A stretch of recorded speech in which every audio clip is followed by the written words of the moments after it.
నమస్తే తెలుగు ప్రజల గుండె చప్పుడు మన తెలుగు టీవీ స్పెయిన్ న్యూస్ కి స్వాగతం. కర్నూలు జిల్లా ఎమ్మిగనూరు పట్టణంలోని వీవర్స్ కాలనీలో దారుణం చోటు చేసుకుంది. వెంకటాపురం కాలనీకి చెందిన బోయ సోమేష్ ఎమ్మిగనూరు పట్టణంలోని వీవర్స్ కాలనీలో బైక్పై వెళ్తున్న వ్యక్తిపై వెనక నుండి గుర్తు తెలియని వ్యక్తులు కత్తితో దాడి చేసి పరారయ్యారు.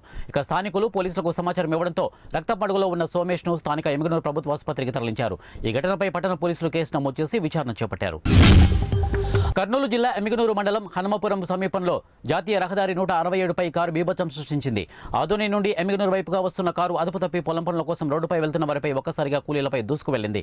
దీంతో అక్కడికక్కడే 5 సంవత్సరాల పాప మరో మహిళ మృతి చెందారు. మరో ముగ్గురికి తీవ్ర గాయాలు కాగా వీరిని చికిత్స నిమిత్తం ఎమ్మిగనూరు ప్రభుత్వ ఆసుపత్రికి తరలించారు. మృతులు హనుమపురం గ్రామానికి చెందిన అక్షర, చిన్న ఈరమలుగా గుర్తించారు. ఈ ఘటనపై పోలీసులు కేసు నమోదు చేసుకుని దర్యాప్తు చేపట్టారు. మెదక్ జిల్లా వెల్లుర్తి మండలం నెల్లూరు గ్రామంలో ప్రత్యేక పారిశుద్ధ కార్యక్రమాన్ని ఎంపీపీ హనుమన్న గారి స్వరూప నరేందర్ రెడ్డి ప్రారంభించారు. తెలంగాణ రాష్ట్ర ప్రభుత్వం గ్రామాల్లో నేటి నుండి 15వ తేదీ వరకు నిర్వహించనున్న ప్రత్యేక పారిశుద్ధ కార్యక్రమంలో భాగంగా నేడు పంచాయతీ కార్యాలయం వద్ద గ్రామ సభ నిర్వహించారు. ఈ సమావేశానికి ఎంపీపీతో పాటు ప్రత్యేక అధికారి, గ్రామస్తులు హాజరయ్యారు. ఈ గ్రామంలో నెలకొన్న సమస్యలను ప్రత్యేక అధికారి దృష్టికి తీసుకురావాలని ప్రజలకు అవగాహన కల్పించారు. నేటి నుంచి నిర్వహించనున్న ప్రత్యేక పారిశుద్ధ కార్యక్రమంలో ప్రజలు భాగస్వామ్యం కావాలని, గ్రామాభివృద్ధికి ప్రతి ఒక్కరూ కృషి చేయాలని ఈ సందర్భంగా సూచించారు. జగన్ ప్రభుత్వంలో విద్యాశాఖలో భారీగా అవినీతి జరుగుతోందని టీడీపీ విజయనగరం జిల్లా అధ్యక్షుడు కిమిడి నాగార్జున తీవ్ర ఆరోపణలు చేశారు. పార్టీ బంగ్లా అయిన అశోక్ బంగ్లాలో మీడియాతో కిమిడి నాగార్జున మాట్లాడారు. విద్యాశాఖ మంత్రి బొత్స హయాంలో భారీ అవినీతి జరుగుతోందని తీవ్ర ఆరోపణలు చేశారు. పిల్లలకు ఇస్తున్న ఉచిత పుస్తక ముద్రణలో ముడుపులు పుచ్చుకున్నారని ధ్వజమెత్తారు.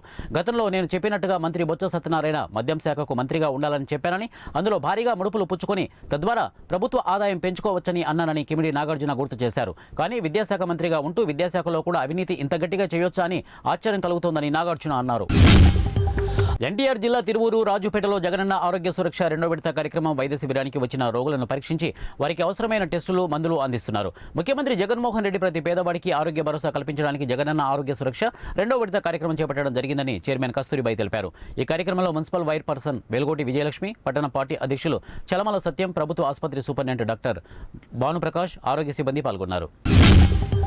సూర్యాపేట జిల్లా తుంగతుర్తి మండలం పరిధిలో తూర్పుగూడెం గ్రామంలో సోమవారం రాత్రి దొంగలు ఇళ్లలో చొరబడి దొంగతనానికి పాల్పడిన సంఘటన మంగళవారం ఉదయం వెలుగులోకి వచ్చింది. గ్రామస్తులు ఈ విషయాన్ని వెంటనే పోలీసులకు తెలపడంతో ఎస్ఐ ఏడుకొండలు ఆధ్వర్యంలో సంఘటనా స్థలానికి చేరుకుని దర్యాప్తు చేపట్టారు. ఈ మేరకు గ్రామంలోని 7 ఇళ్లలో చొరబడి సుమారుగా 3 తులాల బంగారము, 4 కేజీల వెండి, 45,000 నగదును దొంగలించినట్లు తెలిపారు. మల్కాజ్గిరి మాజీ ఎమ్మెల్యే మైనంపల్లి హనుమంతరావు మెదక్ జిల్లా ప్రారంభంలోనే కాలకల్లో కాంగ్రెస్ నాయకులు ఘనస్వాగతం పలికారు. ఇక చలో సిద్దిపేట కార్యక్రమంలో భాగంగా మైనంపల్లి హనుమంతరావు సిద్దిపేటకు భారీ కాన్వాయ్ బయలుదేరారు. మంగళవారం మధ్యాహ్నం మెదక్ జిల్లా ప్రారంభంలో కాంగ్రెస్ పార్టీ సీనియర్ నాయకులు చిట్కూరి మహిపాల్ రెడ్డి ఆధ్వర్యంలో భారీ సంఖ్యలో కాంగ్రెస్ పార్టీ నాయకులు భారీ క్రేన్ సహాయంతో గజమాల సత్కరించి ఘనస్వాగతం పలికారు. అనంతరం బాజా భజంత్రీలతో హనుమంతరావు స్థానిక బంగారమ్మ దేవాలయానికి చేరుకుని వేద పండితుల ఆధ్వర్యంలో ప్రత్యేక పూజలు చేశారు. మైనంపల్లి హనుమంతరావు కాన్వాయ్లో వందల సంఖ్యలో వాహనాలు ఉండడంతో జాతీయ రహదారి పూర్తిగా దిగ్బంధంగా మారిపోయింది. ఇరువైపులా భారీ సంఖ్యలో వాహనాలు నిలిచిపోయాయి. అనంతరం ర్యాలీ జాతీయ రహదారిపై తూఫాన్ మీదుగా బయలుదేరుతోంది. ఇక తూఫాన్లో సంత కావడంతో భారీ ఎత్తున వాహనాలు క్యాన్వాయ్ రావడంతో ప్రజలు రోడ్డుకి ఇరువైపులా నిలిచిపోయారు. ఈ కార్యక్రమంలో కాంగ్రెస్ పార్టీ రాష్ట్ర ఇన్ఛార్జి దీపదాస్ తదితరులు పాల్గొన్నారు. అల్లూరి సీతారామరాజు జిల్లా పాడేరు నియోజకవర్గంలోని గిరిజన విద్యార్థినులు ఆర్థికంగా స్థిరపడాలన్న సంకల్పంతో నిర్వహించిన ఉద్యోగాల ఇంటర్వ్యూలకు విశేష స్పందన లభించిందని చింతపల్లి ఏఎస్పీ ప్రతాప్ శివకిషోర్ అన్నారు. ప్రేరణ కార్యక్రమంలో భాగంగా చింతపల్లి మండల కేంద్రంలోని వైటీసీ కేంద్రంగా ప్రశాంతి పాలిటెక్నిక్ ఆధ్వర్యంలో పోలీస్ శాఖ సహకారంతో నిర్వహించిన ఈ కార్యక్రమానికి చింతపల్లె, గూడెం, కొయ్యూరు మండలాల నుంచి సుమారు 500 మంది విద్యార్థినులు హాజరయ్యారు. వీరిలో సుమారు 350 మంది అర్హత సాధించినట్టు ఏఎస్పీ తెలిపారు. Tata electronics private limited company ప్రతినిధులను ఆయన అభినందించారు.